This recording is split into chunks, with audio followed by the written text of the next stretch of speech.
Hey everybody, welcome back. This video is a little different. Probably won't see no bees today. I do want to explain the easiest way for anyone to get free bees.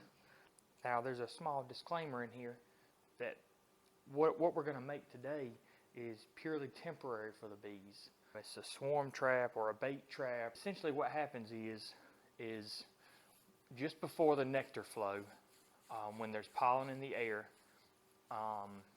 around, depending on where you're at regionally, here in North Carolina, it's usually between April and May, heavier in May, and it essentially works the same way as humans, as animals, every other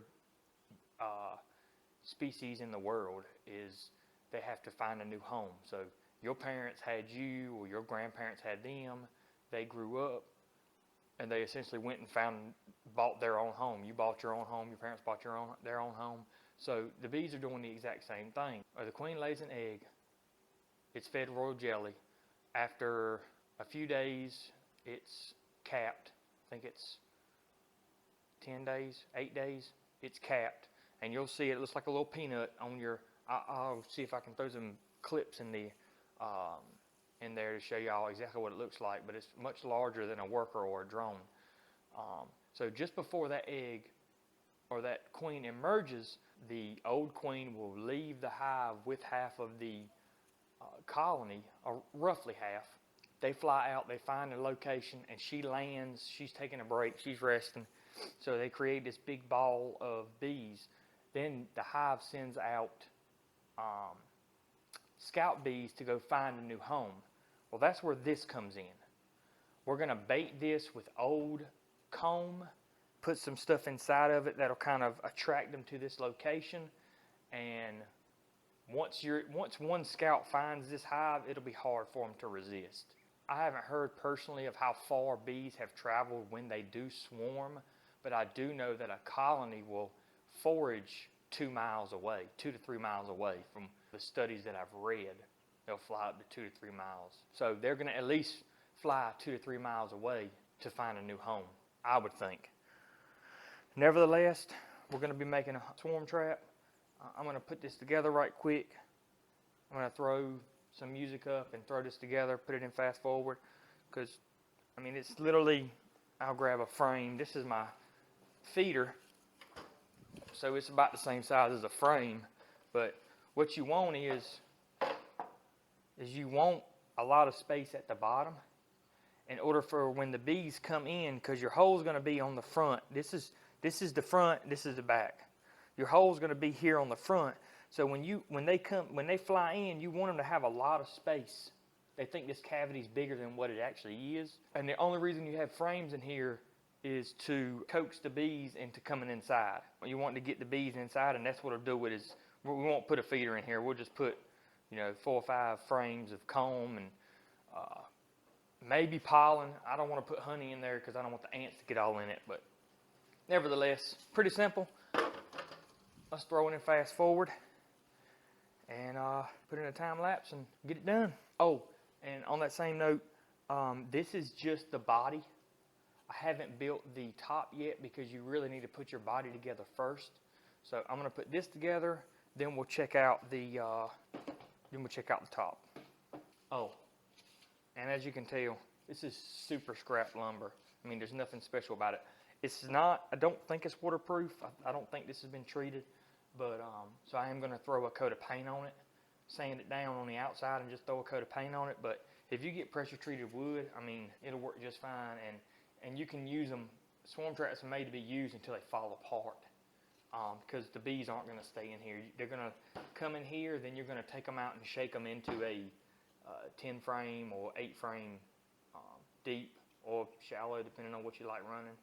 So they're not going to stay in here. So literally, you can see the knots. There's knots all over this one. So it's not pretty. I am putting all the ugly stuff on the inside, but the bees don't care. They smell and taste honey, and that's what they want, or pollen and old comb, and that's all they want. So let's get it done.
tell, I left this part open. That's your frame rest. It's sitting here just like this. Just like that. We'll take these, cover them up like so.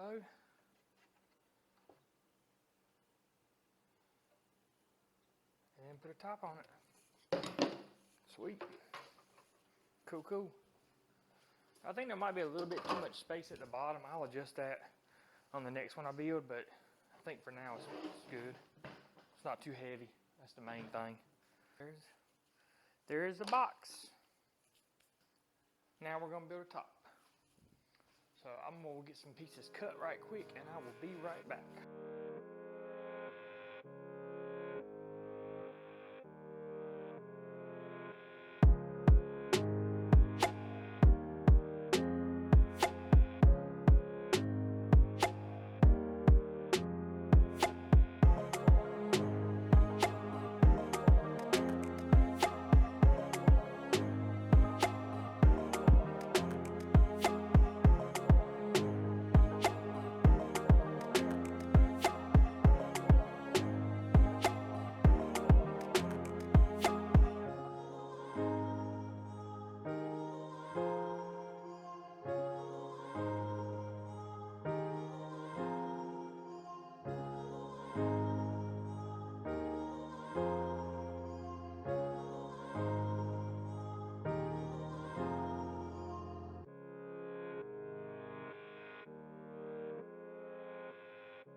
You like so?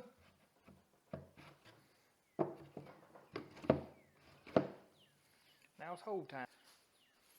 It will still work just fine. I'm gonna just sand it with like some 80 or 120, probably 80, maybe even 40, because it's rough. And then we'll throw a coat of paint on it. Should be good to go. Many people would probably say, man, that's an ugly hole he cut. Bees don't care. That's all they're looking for, is somewhere to hide, somewhere to make their new home. They don't give a crap what it looks like. All right, clean it up, sand it down, put a coat of paint on it. So I'm gonna go ahead and paint it, and I'll meet y'all out there at the bees, because I'm gonna put it right close to my hives, because I want to catch my swarms.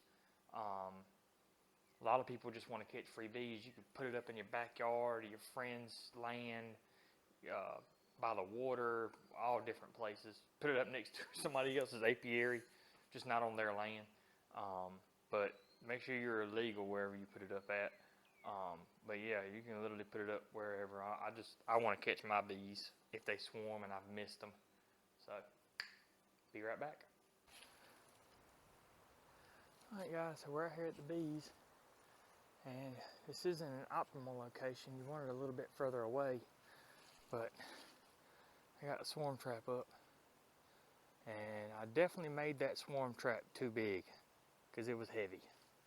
But I will show you, so you can see, I've got 2 frames. So I just made this one, and I just made this one. These are the only deeps that I've got, but this one's drawn out from honey. And something to be mindful of is, if you look at this one, as you can obviously see, there's trash or what looks like old eggs or something. But you see how it's kind of brown around the edges? That's brood.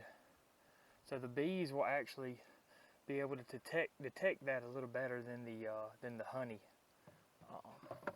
But you can see that's a super, and then I got another super right here, which is drawn out pretty good. Actually, I might switch those. Let's put the deeps on the inside. Maybe they'll try to draw those out first, because those are really what I want them to draw out on. So we got one honey super that's got some good drawn comb on it, ready to lay, so she can get in here and go to laying. And then we got deep, and then another one with some brood already emerged out of it. But it is a super, so. But that's all there is to it.